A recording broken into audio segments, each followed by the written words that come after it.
اعوذ باللہ من الشیطان الرجیم بسم اللہ الرحمن الرحیم۔ السلام علیکم تمام دوستوں کو۔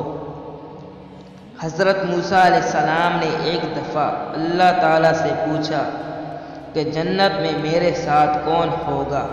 ارشاد ہوا فلاں قصاب ہوگا۔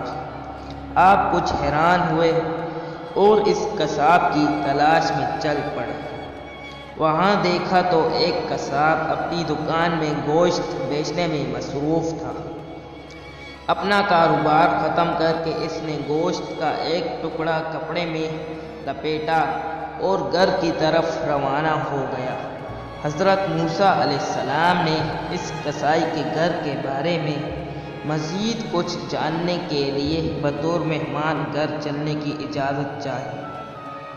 گھر پہنچ کر قصائی نے گوشت کو پکایا، پھر روٹی پکا کر اس کے ٹکڑے شوربے میں نرم کیے اور دوسرے کمرے میں چلا گیا، جہاں ایک نہایت کمزور بڑھیا پلنگ پر لیٹی ہوئی تھی۔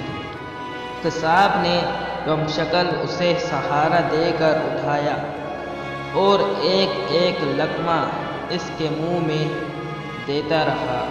جب اس نے کھانا تمام کیا تو بڑھیا کا منہ صاف کیا۔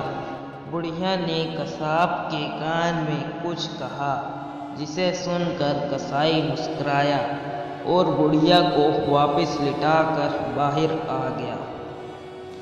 حضرت موسیٰ علیہ السلام جو یہ سب کچھ دیکھ رہے تھے، آپ نے قصاب سے پوچھا یہ عورت کون ہے اور اس نے تیرے کان میں کیا کہا جس پر تو مسکرا دیا؟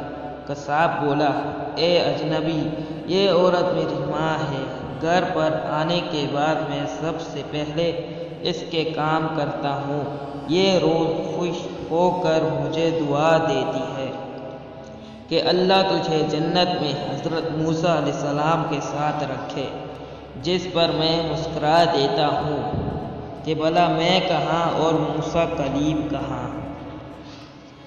دوستو، اگر آپ کو یہ کہانی پسند آئی تو ہمارے چینل کو سبسکرائب کریں۔ شکریہ۔